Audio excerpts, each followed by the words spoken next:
Yo, what's up guys? Salamat sa pag-avail mo. So, rekta na kagad tayo setup agad, no? Pag-avail mo nito, syempre, unbox mo muna, tanggalin mo muna yan. Tanggalin mo yung plastic, tapos may wire sa ilalim, ikabit mo na kagad dito sa 3.0.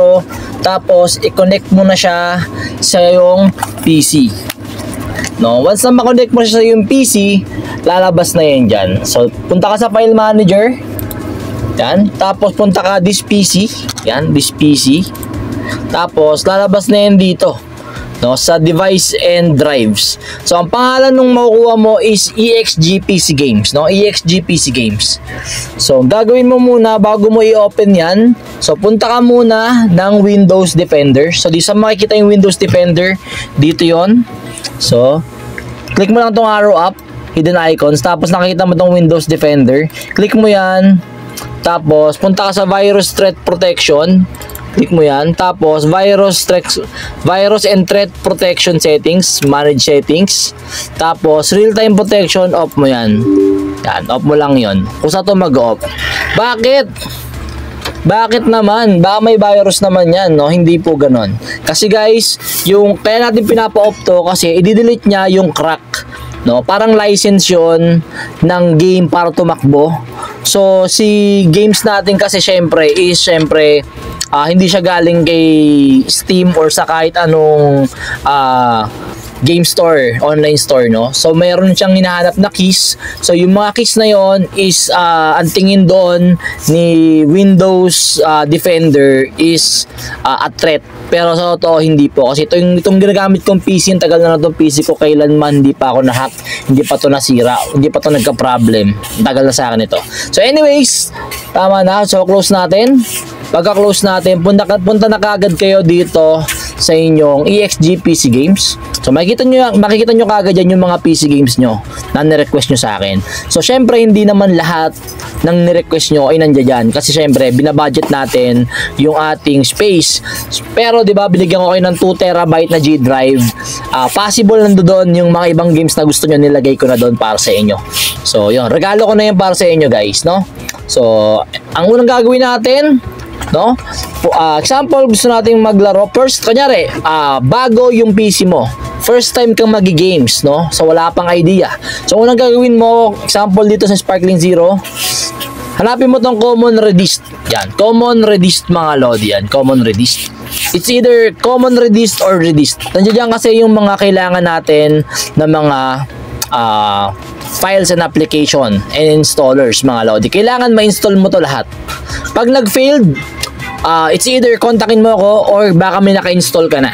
So, ganun lang siya guys, no? Kailangan ma-connect mo to. Once na ma-install mo na tong mga to, hindi ka na mag-install ulit sa iba, no? So, gawin mo, baka na, pag install mo na, baka na, tapos punta ka dito sa mismong game folder. So, ano bang hahanapin natin pag sa game folder? Ano bang hahanapin natin? Hanapin nyo lagi yung game logo and application. So, yun lang. Application dapat nakalagay. Application yan. Application. Tapos, yung may logo. So, syempre, ito hindi to games. Files talaga yan. Ang itsura ng game ay may logo siya ng game. Tapos, application. So, kung hindi kayo sure kung ano bibitutin nyo, diba, contact lang kayo sa akin. I'm one chat away. Alam nyo naman yan, no? So, back natin yan, guys. So, maganda rin basahin nyo rin to guys, no? Kung may time kayo, pwede nyo siyang basahin. But pwede nyo tanong sa akin yan kung no. So, yan. So, ito ba yung mga ibang games natin? Ganun lang siya. So, example, GTA 5. Yan. Common, almost same lang din siya, di ba? Tapos, Grand Theft Auto, yan. Tapos, hanapin mo dyan yung, ulitin ko, may logo, tapos, application. So, dito naman, enhance, no? Enhance. No, click natin. Yan. Double click nyo lang. At syempre, dahil naka-off yung ating Windows Defender, no, papasok na yan automatic. So yan, 'di ba? Saktong-sakto papasok na siya. GTA 5 is now playable. So wala na kayong download doon, no? Salpak na lang, no? Unbox nyo lang to. Tapos connect nyo lang yung wire, tapos connect nyo sa USB. So ang USB na pagko-connectan nyo dapat may SS na nakalagay, ha. Wag lang yung basta USB ng PC nyo. May USB na may SS dyan, yun yung talagang nagko-connect. Binabasa niya kaagad itong ating memory, no? Itong ating storage, binabasa niya ka na kaagad yan. So ayan, nakitang-kita nyo naman guys, no? Kung may mga problem about sa games naman, may mga separate video so akong gagawin. Example, ayaw mag-tuloy-tuloy sa loading or ayaw mag-open, logo lang tapos open. So meron akong separate videos dyan. Next, papaano naman natin pagandahin, no? Kasi syempre naka-folder, parang napaka-basic, napaka-boring. No, hindi siya gaming tignan.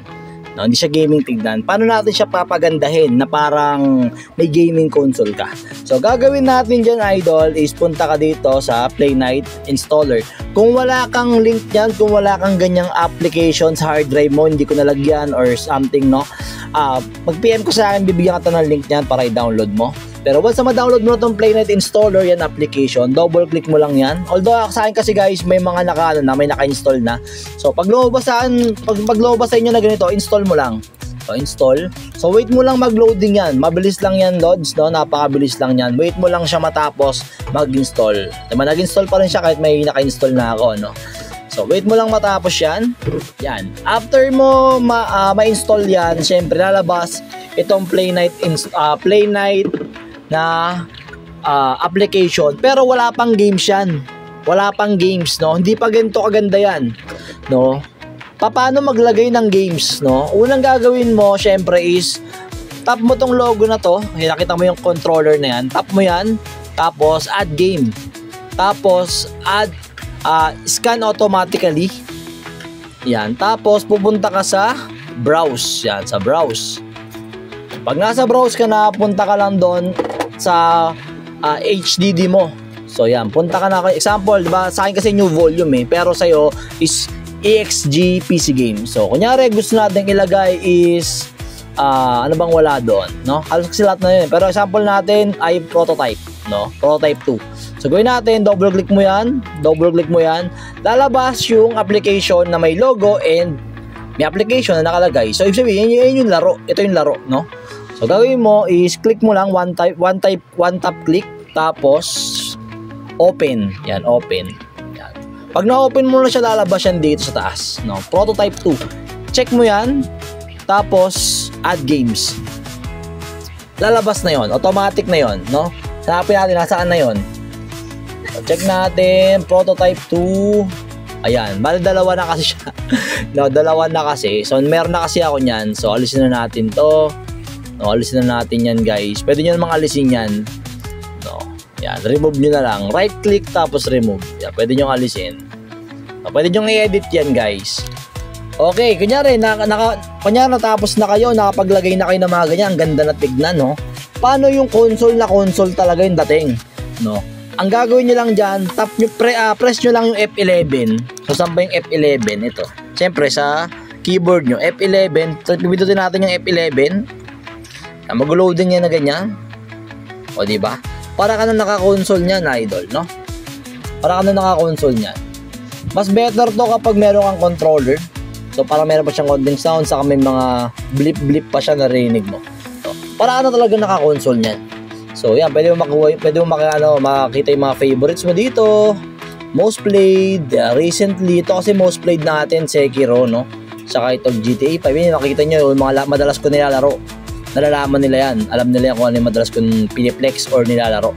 So yan, Sekiro. Kung ilang beses mo siya inopen. So yun. So sana nakatulong ako, idol. About sa ibang issues, kung mayroon kang issues na na-experience, may mga separate videos ako dyan. Huwag kang mag-atubili na lumapit sa akin kay Electro Expert Gadgets, no? So sige na guys. Salamat!